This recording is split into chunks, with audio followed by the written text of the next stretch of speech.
seventh-day holy day. Now that happened at the beginning.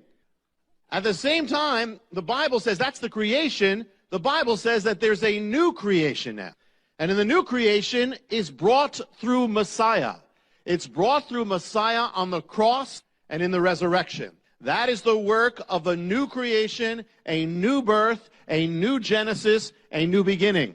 Now, since it's the same God and it's the same work of creation, of beginning, could there be a link between the two events, between the first creation and the new creation? The answer is yes. When did God finish the works of the creation? He did so on the sixth day. When did Messiah finish the work of the new creation, his labor? He did it on Friday.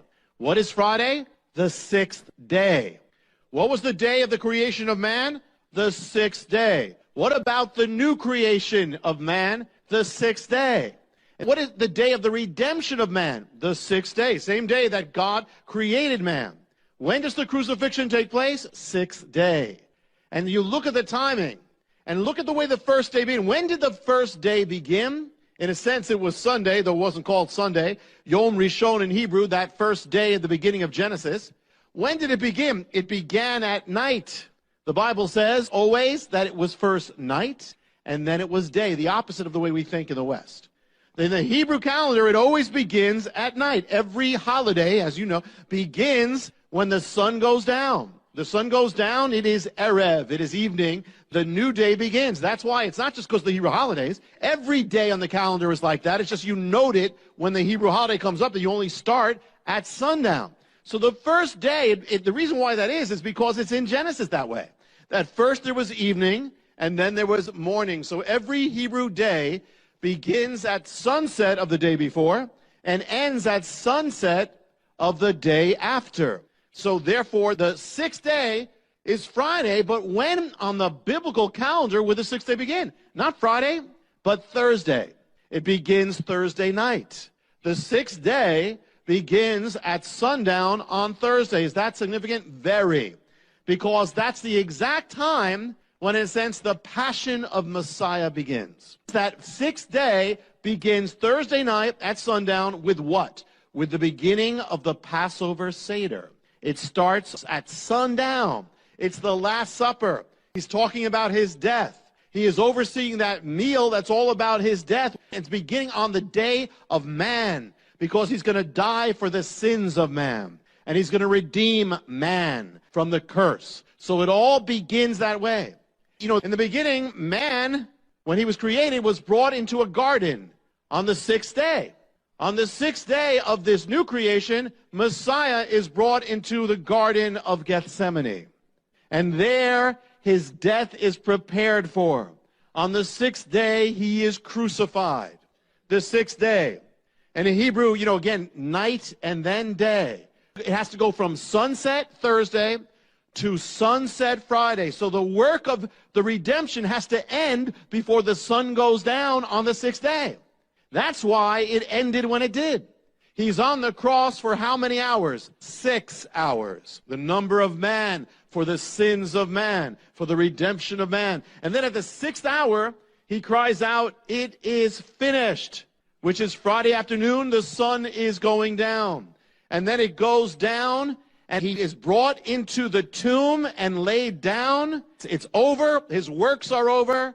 And then comes what? Then comes the Shabbat, the Sabbath. What does he do on that seventh day? He rests. He rests in the tomb, just like God did at the beginning.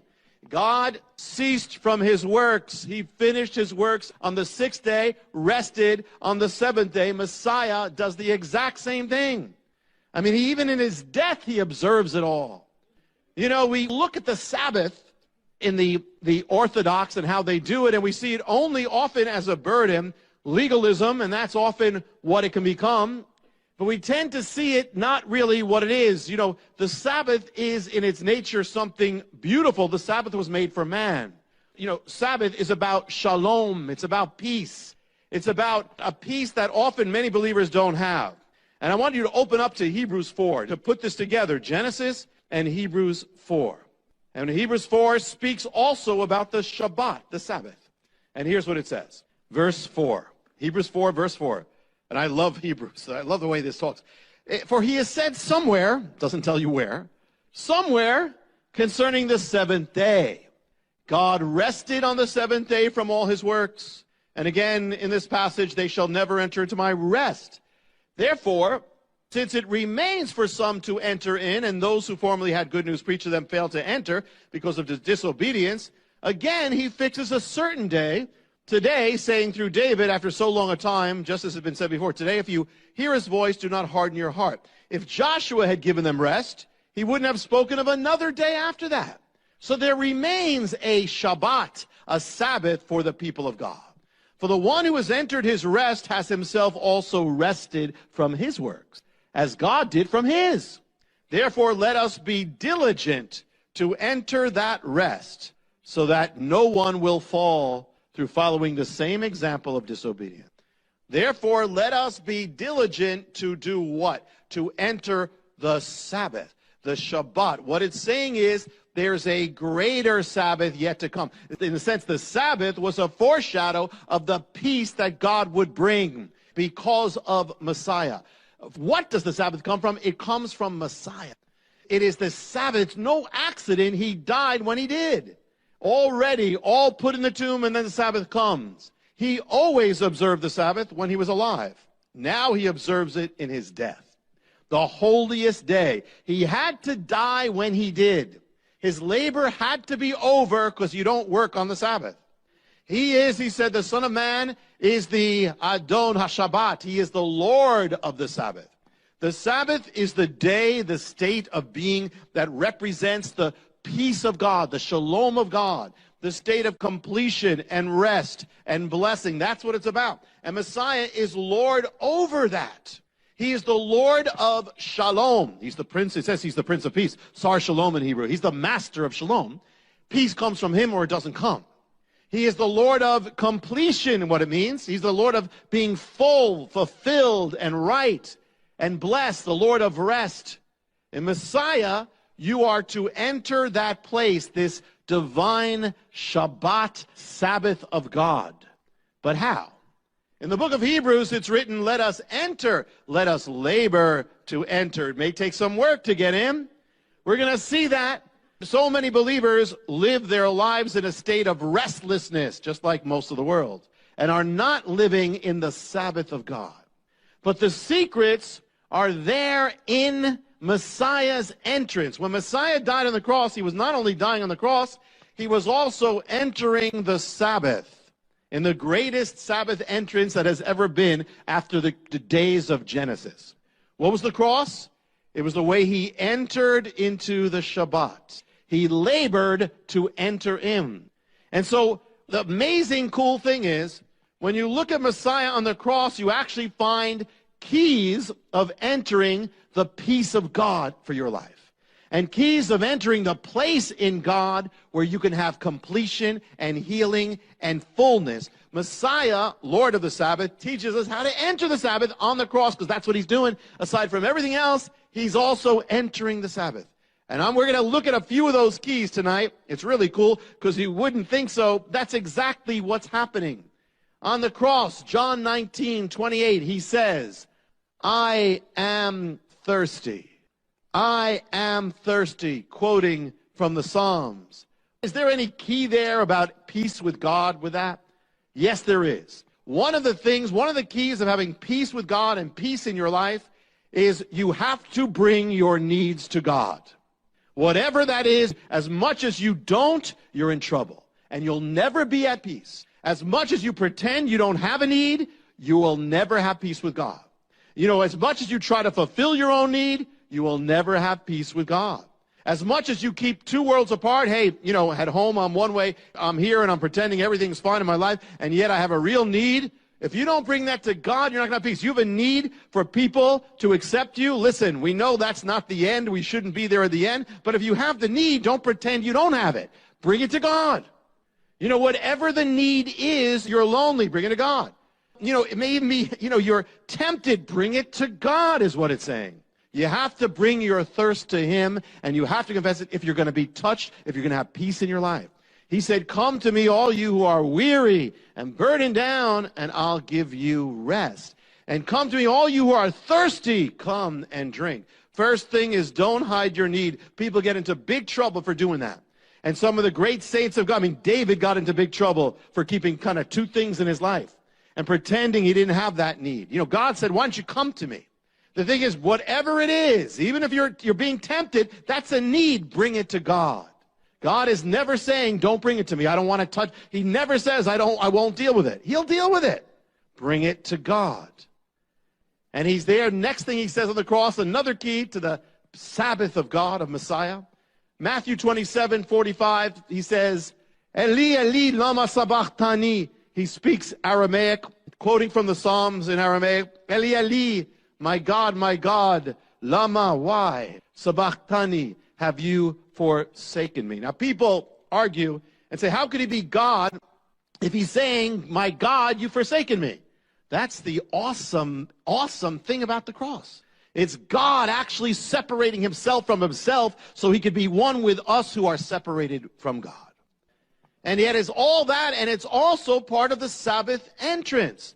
I mean, you wouldn't expect a leader to say this publicly, and here of all people, Messiah to say this, to say something like that, saying that God has separated, has forsaken him. And he's saying, why? But another next key related to the first, for you to have peace with God, peace in your life, is that come as you are. Bring everything, even the sin in your life, especially the sin, God wants it. The guilt, especially the guilt. I mean, he took all these things on the cross, and he already took your sin, so if you're holding on to your sin, you're a thief, because it belongs to him.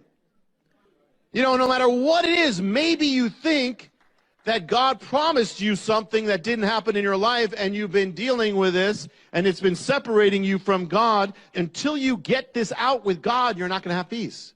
Even the separation from God, don't let that, listen, if God himself is saying, God, why are you far from me? If God could separate from himself and still be God, that means that no matter how far you feel from God, there's a way, doesn't matter what it is, even that won't separate you from God. You could have committed murder, and that still won't separate you from God if you bring it to God. It's just you don't feel him close. Bring it to him. You're mad at God. You ever been mad at God? Yes, of course you've been mad with God sometimes. The key is, we know the end of the story is that God wins the argument. But the thing is, if you don't ever argue with him, he'll never win in your life. You understand? Jacob wrestled with God. And you're mad with God, bring it to God. It's okay. It's not going to shock him. Other people in the Bible were mad with him, about him. David was. Others were. You know, the thing is that God is used to that. But you got to bring it to God. And there are times you might even say, listen, I don't feel like, I remember a time when we were waiting, hoping for a particular building that fell through early on, and we had no other building. And I remember that day when it fell through after a year, I said, God, I'm just not happy with you today. And I don't feel like talking to you today. But I was telling him that I didn't feel like talking to him. It was okay if you don't feel like talking to him as long as you tell him about it. What happened was, God then did the biggest miracle. The next day, he got us the building. But I had to get to that point. If I just didn't deal with it, not it. Lama, he says, why, God? Which means we don't have to understand everything, but still bring it to him. Why, God? I don't understand, but I don't have to understand everything, but this is what I'm feeling. Come as you are. No matter how distant you are from God, he's there with you, also knowing what it is to be distant from God. Even in that. Eli, Eli, lama sabachthani.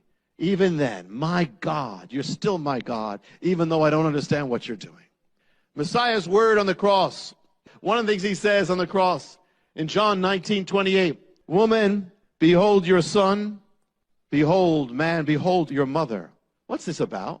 Some people say in the Catholic Church, there are those, well, that means Mary's your mother. Well, then it would mean that John's our son, but that doesn't go. You know, he's saying something because he's leaving the world. He's going to be gone. How do you enter the Shabbat of God? He's tying up the loose ends. why you may not have peace is there are loose ends in your life that you never tied up. And you never tied it up with God. Maybe unfinished business you never did. Maybe something with your parents. Maybe something with another. Maybe you wronged somebody and you never asked forgiveness. You never made it right. Well, part of entering the Sabbath is this. He's finishing up. You know, you can relate to this. You're going on vacation, and it takes you like days to finish up in order to go on vacation. And it takes a lot of work to go on vacation. You know, there are times I remember, I don't know if the vacation was worth it, how much it took to get to that vacation and finish up. But if I didn't finish it up, I could never go. If you want to enter God's rest, then if there's unfinished business, you need to bring it to God and finish it up. You know, Zacchaeus, when he was saved, he didn't say, okay, I'm saved, so forget about everybody else. He said, okay, I'm going to go back to everybody, and I'm going to give them 4 times as much as I ripped them off for. He was tying it up. This was a man who undoubtedly had peace. You ever leave home and you're thinking, wait, there's something I left on, or there's something there. Something not, I left the light on. I left the oven on. I left the mixer. I left the machine on. I left the lawnmower on. And there's something there and you don't have peace because there's something unfinished. Maybe right now you have something at home and you have no peace.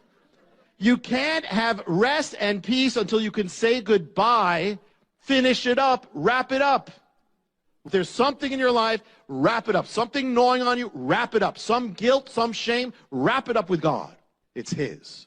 Messiah on the cross in Luke 23:34, He said the most awesome words, Father, forgive them, for they know not what they do. Here He is bleeding to death. They're killing Him wrongly, hating Him, mocking Him, degrading Him, despising Him. And what does He do? He asked for forgiveness for them.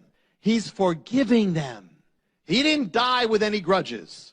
He has forgiveness on those who are crucifying Him and making Him bleed to death and mocking Him as He does. But what's He doing? He's entering the Shabbat, which teaches us something very important. How do you find peace in your life? You are not going to have peace if you don't forgive. You must forgive for your own sake, for their sake, for your sake. And some of you, and in the Lord, you still hold grudges, and as much as you do, you don't enter the kingdom, you don't enter the peace of God. You have grudges, you're frustrated all the time, you're angry all the time, you are defrauding yourself of the peace of God. You're never going to have it until you let go of it. The ministry, or you can have just the Mysteries Volume 13, which is those 9 DVD set for a donation of $55 to the ministry. This is probably one of the most amazing offers of video and audio, and the things that are written as well, his books. So order that right now. We'll be right back after this special message, and we're going to talk about the mystery of the ghost kingdom. So don't go away. We will be right back after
this special message.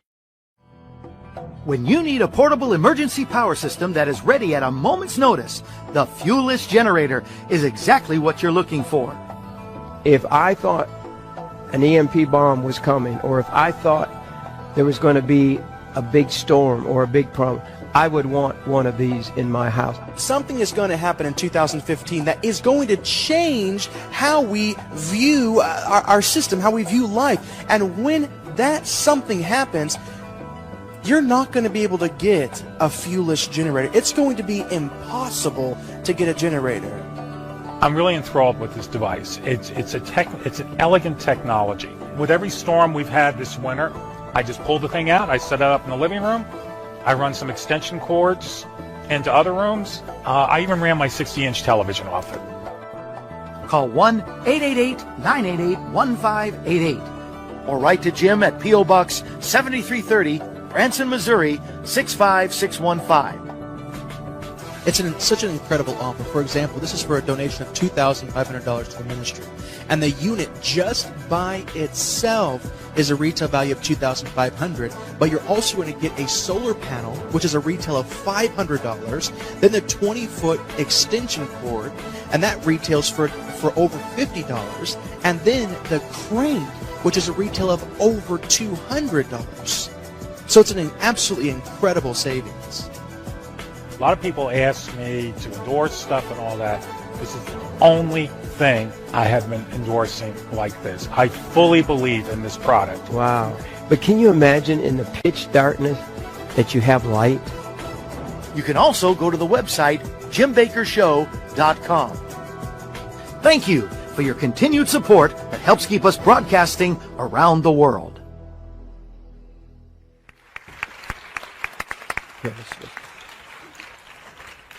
Rabbi, one of the messages in your new series, the Mystery Volume 13, is the mystery of the ghost kingdom. That really intrigues me also. You have some real mysteries here. Sound like Hardy Boy books to me, you know. So the mystery of the ghost kingdom. Yeah. What does that mean? Well, this is linked to Daniel. Let me start this way. When I was growing up, there was a movie called "It's a Mad, Mad, Mad, Mad, Mad World." Oh, yeah. And it was very funny. I saw that one when I was at a one kid. point, they're looking for this treasure. Some of you, and they're looking for, and they say it's under the big W. And they're walking around this park looking for it. They're going all around, and right there, it's in front. But it's so big, they don't see it. I mean, it's right there in their faces, but they don't see it. Well, this is a prophetic. I want to share a prophetic end-time mystery that is like that big W. In other words, it is so big, and it's right there, and we, for the most part, have not seen it. This is going to be kind of a whole new take.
on it. And beginning with Daniel 2. Daniel sees the statue of the kingdoms that represent the four great empires of the world. The last one being the fourth one is the Roman. It's the final form. It's going to be the end time kingdom as well. So he sees all that there. Now this is what he says about that fourth kingdom. Daniel 2 says this, verse 33. His legs were of iron, his feet part of iron and part of clay.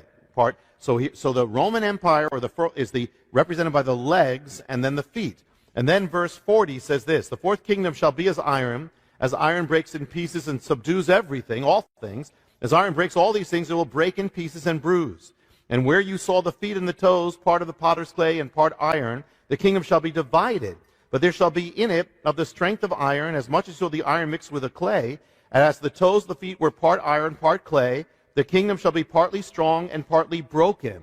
And where you saw iron mixed with the miry clay, they shall mingle themselves with the seed of men, but shall not cleave to one another, even as iron is not mixed with clay. All right, Rome. The traditional view of prophecy is this. Rome was the ancient kingdom. It fell in ancient times, long gone. We're waiting for when it will reappear. Now, that is true. That is true. Much can be said, but there's a whole nother realm of this that is true that I believe we've missed. In fact, the fourth empire is already here. And let me share this. Here's the key. First key is the legs are divided. It's a divided, and then the toes, it says it's a divided kingdom, divided empire. And so it is divided in clay, iron, divided with the legs, divided there. It's an empire of division or duality. Two things, Rome, iron and clay. Rome was made up of the Romans, was also made up of peoples from all nations. Rome was divided literally into east and west. It became the Eastern Empire and the Western Empire. Rome is also divided in time. It stood then in ancient times. It will stand again in the end times, solidified. So it's a divided essence is what we see here. What if the fourth empire, Rome, didn't end, still exists in a different form? It will exist in a solid form at the end, but what if iron breaks into pieces, but clay, it says, is broken. So it breaks, but it breaks other things, but also gets broken. And by doing that, it subdues the world. What is that? There are different ways of subduing the world. What if the Roman Empire, by actually breaking, has been part of subduing the world? Rome is gone, or is it? The picture we have is Rome falling in 476 AD. The Germanic tribes come in, wipe it out. But what people don't know, by that time, Rome was already made up, the army was already made up of Germanic tribes of Rome. Much did not change when that happened. In fact, they even have a hard time making a real date.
of if it ended. That actually, the barbarians, who we say took over, continue to recognize the Roman Empire and said they are under the Roman Empire. Medieval civilization, Middle Ages, feudalism, was actually a carryover of Rome. It was just Rome breaking apart. It was the same thing. The language of Europe then was Latin, which is the language of the Roman Empire. It did not stop. 800 AD, Charlemagne is crowned Emperor of the Romans. This is long after Rome was supposed to be gone, is crowned the Holy Roman Emperor. Rome will remain the center of civilization for over 1,000 years. Most of us learned in school about what we call the Renaissance. What's the Renaissance? The Renaissance is the rebirth of what? It's the rebirth of Roman culture. It was all about Rome culture infusing everything. The year 951 AD, the Pope crowns the German emperor or conqueror Otto as king of what? Germany? No, of the Romans. He's one of those. It starts the Holy Roman Empire. We've heard about the Holy Roman Empire. This is a continuation of Rome. Is happening, and one of those Holy Roman empires is called Charles V. One of his little piece of land was part of America. Now, America under this emperor of Rome. Now, this is the fourth beast, but it goes much farther. What's happening is that Rome actually did not end. I mean, in one sense, it spread through the world. It's been spreading through the world. Wow. It's been leavening the world. You can travel the world and look at capitals of the world, and all over you'll find their buildings are made to represent Rome. All over the world. Roman law is the basis of much of law that is still all over the world. When the Holy Roman Emperor fell, or the empire fell, out of it was born Germany. The leader of Germany was called what? The Kaiser. What is Kaiser? It's Caesar. It means Caesar. Oh. Kaiser is simply the German way of saying Caesar. So here you have the Holy Roman, then you have that. 20th century. The century of fascism, totalitarianism. Where does that begin? Begins with Mussolini. What was he trying to do? What was it? It was the revival of Rome. Hitler followed it for Nazi Germany. Where do you get the word fascism from? The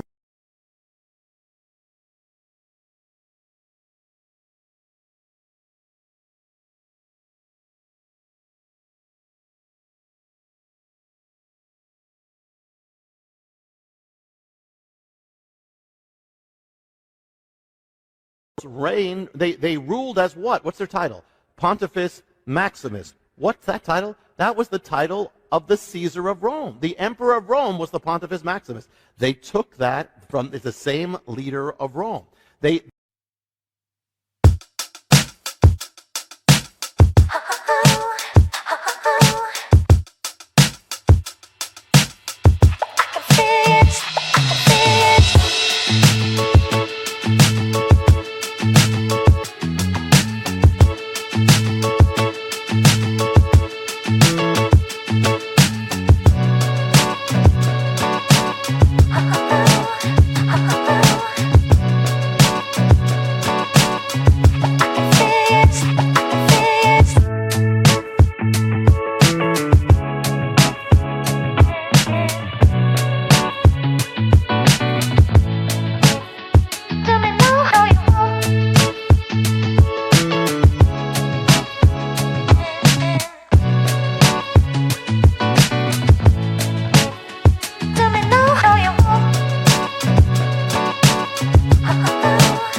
the diocese. That's how Rome divided up Rome into dioceses. Well, through the Catholic Church, it divided up, the world has been divided up as the Roman Empire. I'm not saying people in the Catholic Church know this or that's the point, but this is all the same, the continuation of the same thing. What language? Latin.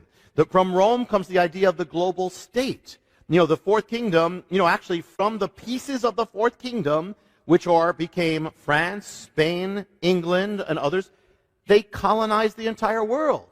The entire world, in other words, Rome broke up into France, England, and they each became an empire that subdued the entire world. I mean, you have the Spanish Empire, the French Empire, the British Empire. The British Empire, just one little piece of Rome, subdued 1/4 of the entire world. Some say 1/3 of the world. In other words, Rome has already been spreading and has been subduing culture, has been changing culture. One of the colonies from that little fragment of Rome is America. Colony, even the word comes from Rome. Our building, you go to Washington, D.C., and you'll see, look at the buildings there. The Capitol building is modeled after the Roman Pantheon. The Pantheon means the temple of all gods. That is our Capitol building. What does it rest on? Rests on Capitol Hill. What's that from? That's from Capitoline Hill, named after the Roman hill. You can look at the Supreme Court building, same thing. It is the Roman thing. Even the word, what's our highest body of ruling? The Senate. Where's that from? Rome. The president, the word president comes from Rome. The language of Rome, Latin, in one form or another, has covered the world. If you speak Spanish, that's basically Latin just morphed. It morphed into Spanish. You speak French, it's Latin, morphed into French. You speak Portuguese, it's Latin. It's the Roman language, morphed into that. Romanian, same thing, all that. English, we say English. English, what is English? English is Latin mixed in with German. In other words, it's Rome and the barbarians come together. It's the iron and the clay. Mixed together. Mixed together, iron and the clay, and it's covered the world. The language of Rome. When did Rome fall? We said 476 AD. Not exactly. Rome split into two, just like the legs of the statue of Daniel, and the east and west. Well, the Western Empire, we said,